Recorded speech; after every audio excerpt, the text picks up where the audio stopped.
I've got eyes on the wreckage. There's the crash site. All the metal is very sharp here. We found the wreckage of the C-54 headed to Area 51.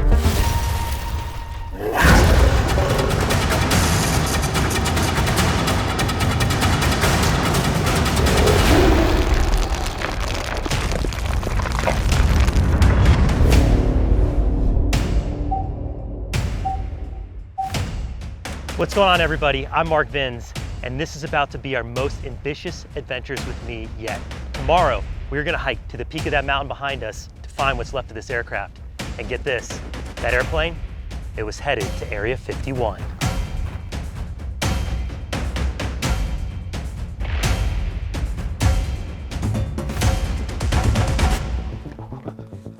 All right, here we go.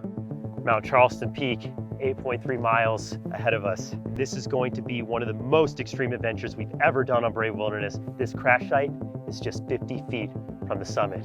I hopefully find the remains of the flight that faithfully crashed that November day back in 1955. While the journey ahead would be an extreme feat of endurance, my mind was fixated on what we might find at the crash site, or if we would even find the wreckage at all. To get back down before dark, we wouldn't have much time at the summit, nor did we bring the gear required for an overnight expedition. Our awareness of this time crunch was great fuel to continue the march toward the top. However, what would we find when we got there? This was a plane headed to Area 51 after all. Were there secret documents left behind? Spy plane devices? Parts from an alien spacecraft? Literally anything was possible. But first, we had to get there. Look at that right there. That is snowpack left from the winter season. That's how high in elevation we're headed today. This altitude has snow almost half of the year, and as this is melting away, we're seeing the last bits of what's left. A little bit of a false summit here. Looks like we've reached the top of the first leg. Now we've got to cover some real distance in miles. Here's a sign. Let's see what it says. Griffith Peak Trail. Takes you to the top right there. You can see the summit. But we're headed to Charleston Peak, which is that way. Still a long way to go for us. It's not even the halfway point. Okay, we made it to checkpoint number 3. Up the switchbacks, over the saddle. Now this is the grassy knoll, and we're about to enter the burnt forest. And once we hit this tree line, I'll tell you why it got that name.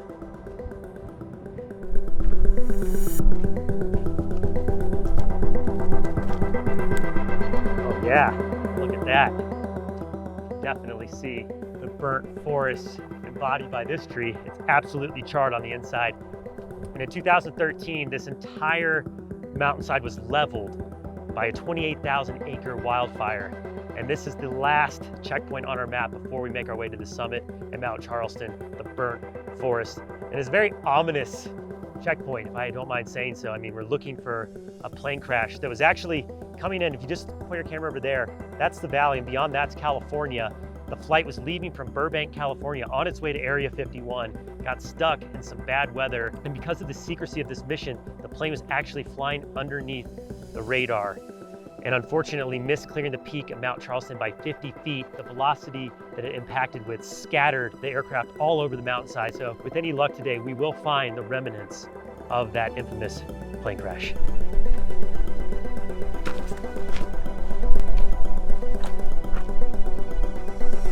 Oh, there it is, the summit of Mount Charleston.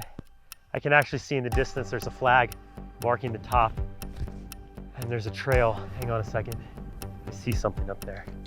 Where I'm gonna get out my binoculars.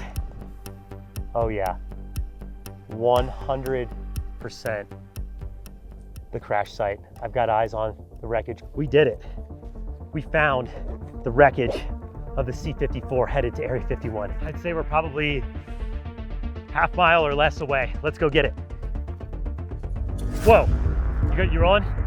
First piece of aircraft. Yes. That is 100% a piece of an aircraft.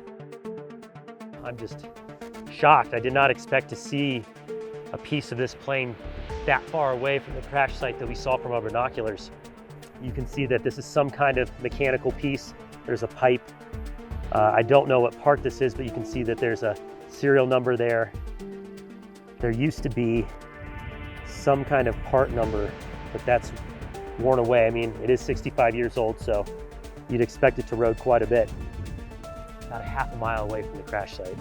It must have hit full speed. All right, let's keep moving.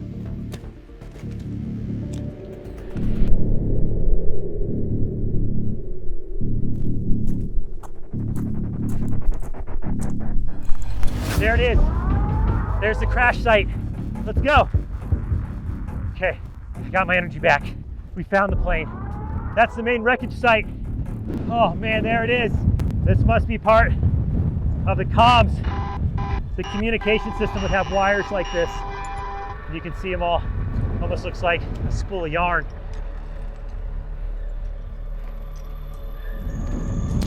Okay, hopefully this will get us out of the wind. This altitude is making it really hard. It's cold, it's windy, and we're exhausted. A little less windy. Oh wow, that's a piece of an engine. That's a piece of an engine for sure. We have found the main piece of wreckage, but I can tell you, just at a quick glance, there's debris scattered all over this mountain. You can see more of the fuselage down there. We might carefully try to go down there in a minute, but first let's inspect what's right before us. And honestly, folks, I'm looking for anything recognizable. Like, I can tell that a piece like this is from the fuselage. It looks like the exterior of the plane. Yeah, there's some more axle looking. I mean, that to me looks like a landing gear. Let's go inspect that. Be careful. This stuff is really sharp and really trip hazardous. Yeah. So you can see the hydraulic here. And you can see this had a manual release. This is a lever. I'm not an expert. If there's any aeronautical experts watching this, tell us what this is. I believe this is a piece of the landing gear.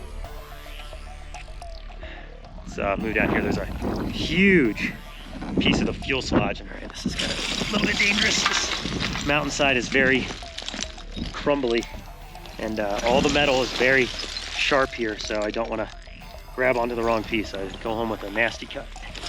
I definitely don't recommend anybody go off trail, but I'm experienced in hiking and taking the precautions necessary to do this. This is the biggest piece of the plane that's out here right now. At least the biggest piece that we found. I'm sure there are other pieces spread throughout this entire range, but any further down the hill, it gets super unsafe. In fact, I highly recommend if you ever come to the site, you don't come down this far, you stay on the trail.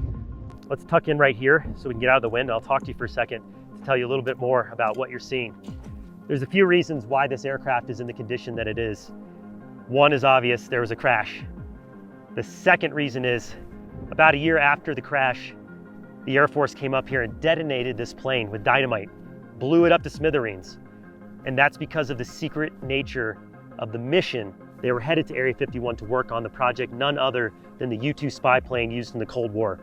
Very, very famous aircraft, very critical for US intelligence in the Cold War. They couldn't risk any of those parts being confiscated or getting into enemy hands. So they came up here and detonated what was left. And that's the real reason why you see so much of the rubble around us right now. Back in 1955, right after the crash, the fuselage, the rear of the plane, we'll show you a picture, was largely intact. Coming from Burbank, the airplane, as you can see, we're almost to the summit. The summit's right there. It almost made it. We're talking 50, at most 100 feet to clear the ridge. And it's very unfortunate because this is the tallest point in the whole area. So they nearly made it. And Area 51 at Groom Lake is just about an hour and a half north of here, drive-wise. So they were very close by plane. I'm overwhelmed right now with a lot of emotions. 14 lives were lost in this crash. And because of the secrecy of the mission, their families weren't even notified for 4 decades later. I can only imagine what they went through, not only losing their loved ones, but not knowing how and not knowing why. Definitely a lot of admiration for the work that they were doing, protecting the freedoms of the United States, keeping us safe. A very unfortunate circumstance that took place here back in 1955. And very interesting piece of history, an absolutely amazing adventure. I do ask, if you ever come up here to see this wreckage, that you leave it be, leave it intact. This is a historical site out of respect for those who were affected by the crash. Thank you all for joining us on this incredible expedition, piece of history, and probably the most intense Brave Wilderness video that I've ever been part of. I'm Mark Vins. Be brave, stay wild. We'll see you on the next adventure. Let's make our way to the summit and go home. If you're fascinated by this story and want to learn more about the silent heroes from this fateful mission, please consider visiting the coldwarmonument.org website. I would also like to thank everyone involved from the Silent Heroes of the Cold War Memorial that have honored this mission. And on behalf of the entire team at Brave Wilderness, thank everyone who has and is serving in the United States military. Your sacrifice for the preservations of our freedoms is appreciated beyond words.